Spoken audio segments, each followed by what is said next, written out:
Tapi bid'ah kan kita sudah bahas, tidak semua bid'ah itu sesat. Dia buat azan 2 kali, dia pugar masjid, dia kumpulkan Quran, disalinlah Quran. Para nabi tidak pernah melakukan itu. Tapi tidak ada yang berani mengatakan, "Hei Utsman, ente ahli bid'ah." Enggak ada yang berani. Enggak ada yang berani. Akhirnya Utsman mengirim anak Abu Bakar, Muhammad bin Abu Bakar, untuk menjadi gubernur di Mesir. Tapi di tengah perjalanan tiba-tiba ada penyusup. Utsman habis kehilangan stempel yang ada di cincinnya. Dibuat stempel baru. Stempel yang itu adalah stempel kenabian, dari Nabi turun ke Abu Bakar, Abu Bakar ke Utsman. Utsman hilang, lalu dibuatlah stempel baru. Ketika Muhammad bin Abu Bakar di perjalanan bawa pasukan beberapa orang, tiba-tiba datang orang ini bawa stempel. Stempel yang hilang itu. Jadi ada yang nyuri. Apa kata si orang ini? "Hei Muhammad bin Abu Bakar, kamu dibatalkan jadi gubernur. Pulang." Pulanglah. Muhammad bin Abu Bakar terima, tapi pengikutnya tidak terima. Nah, kadang-kadang emang yang merusak imam itu pengikutnya. Yang merusak ustadz itu orang kiri kanan sampingnya. Kadang-kadang begitu. Coba aja antum melihat. Muhammad bin Abu Bakar dikompori, "Masa kamu sudah diangkat? Kamu kan anak khalifah pertama."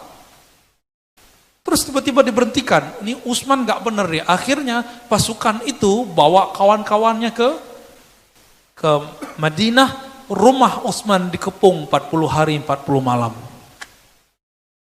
Di hari ke-40 Utsman bermimpi ketemu Nabi, ingin menjemputnya. Diceritakan ke Abu Hurairah, dan ternyata kata Abu Hurairah, hari itu adalah hari wafatnya Utsman setelah ditusuk berkali-kali, dikeluarkan isi ususnya, dan Utsman masih bisa hidup, masih bisa baca Quran.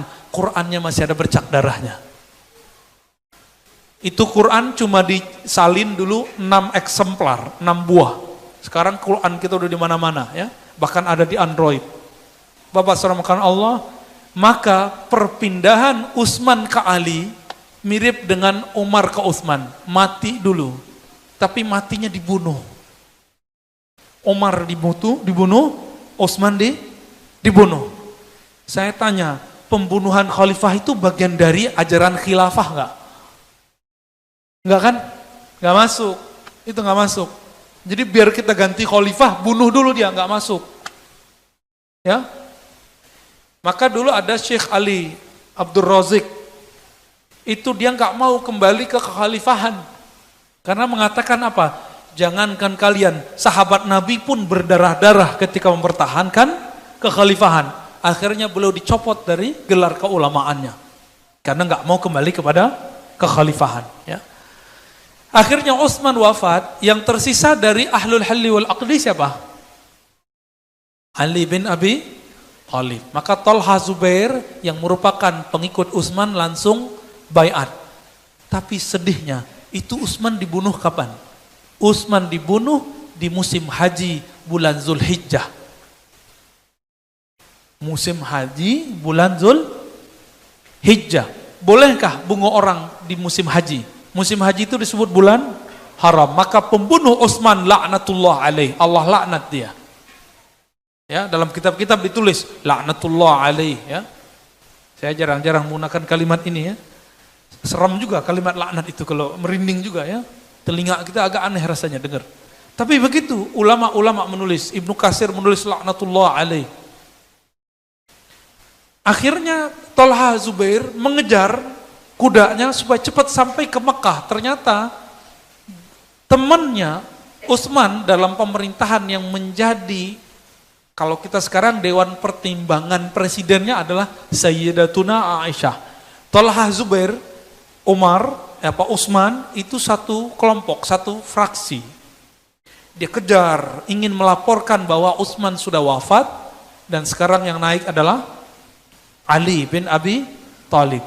Dan yang sedang haji umrah itu semuanya gubernur-gubernur yang diangkat oleh Utsman dan Umar sebelumnya, kecuali 2 gubernur. Gubernur Damaskus, Muawiyah, dan gubernur Basrah, yaitu Abu Musa al-Ash'ari. Sama-sama sahabat Nabi, tapi lebih tua Abu Musa al-Ash'ari. Akhirnya sampailah Tolhah dan Zubair di Mekah. Membawa kabar itu semuanya sedih. Kenapa? Gubernur ini kan kehilangan induknya.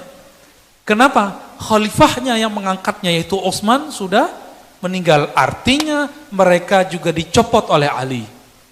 Mereka dicopot semua oleh Ali. Namun hoax mulai berkembang. Bayangkan betapa bahayanya hoax ini. Karena hoax itu adalah tentara-tentara Dajjal. Apa hoaxnya? Yang bunuh Utsman itu adalah Ali dan teman-temannya. Ali adalah otak provokator yang menggerakkan kematian pembunuhan Utsman. Aisyah mendengar itu langsung marah. Apa kata Tolha Zubair? In qatalti qatalna. Jika engkau berperang, kami berperang wahai ibunda Aisyah. Akhirnya Aisyah bawa pasukan yang disebut pasukan Jamal. Apa arti Jamal? Jamal, bukan Jamal ya. Camel. Apa artinya? Onta. Dibawalah, karena Aisyah itu harus pakai tutup muka, supaya tidak terbuka, maka diambillah onta yang punya 2 punuk, lalu dibuat kemah di atasnya. Yang memimpin perang saat itu pertama kali dalam Islam perempuan, tapi tidak bisa ngelihat ke depan secara leluasa. Maka Ibnu Umar teringat, wah saya teringat sebuah hadis, la yufliha qaumun, ya, tidaklah sukses satu kaum yang memimpin mereka seorang walla amrahum imra'atun, yang memimpin mereka adalah seorang perempuan. Itu Nabi lagi ngomong tentang orang Persia yang dipimpin oleh putri kecil. Kata Ibnu Umar, jangan-jangan mirip nih. Tapi Ibnu Umar sudah punya firasat, ini pasti kalah. Ibnu Umar waktu itu masih golput. Jadi gerakan golput itu emang sudah ada, tapi nggak banyak. Sampai di Madinah apa yang terjadi? Orang-orang Aisyah mengirim ke diplomat, utusan ke Ali. Terjadi dialog-dialog dan gak selesai. Kata orang Aisyah, yang bunuh nih kalian. Yang bunuh Utsman, kalian. Kami nuntut, beri kami kesempatan untuk menghukum, atau Anda hukum pembunuh Utsman. Atau jangan-jangan Ali sendiri bunuh Utsman.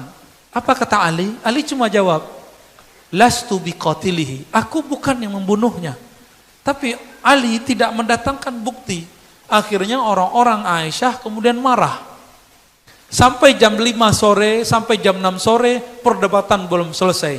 Makanya demo kalau sudah lewat jam 5, pasti chaos. Itu sejarahnya sudah jelas. Ini sejarahnya sudah jelas.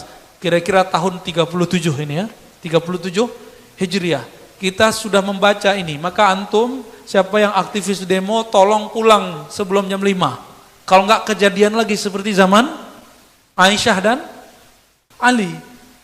Di saat itu panglimanya Aisyah adalah Tolha Zubair. Tolha Zubair Ali dijamin masuk surga.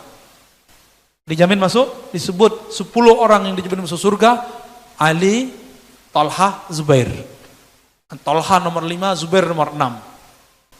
Ini masuk surga, ini masuk surga, tapi beda 01 sama 02. Ya kan? Yang memerintah saat itu siapa?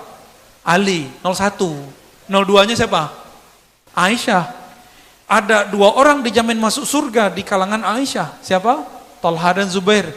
Ada beberapa orang dijamin masuk surga di kalangan Ali. Perang mereka dalam masalah politik. Nah ini penting kita garis bawahi, bahwa jaminan masuk surga tidak membuat orang sama dalam bab politik. Ini antum percaya atau tidak? Percaya atau tidak? Ini buktinya. Terbenam matahari, tiba-tiba ada penyusup provokator. Saya curiga itu adalah orang yang disusupi oleh Abdullah bin Sabah. Karena Abdullah bin Sabah itu dulu orang yang ingin memprovokasi Utsman, tapi Utsman usir. Lalu dia mendekati Ali, tapi Ali karena terbuka diterima aja. Akhirnya Tolha dibunuh.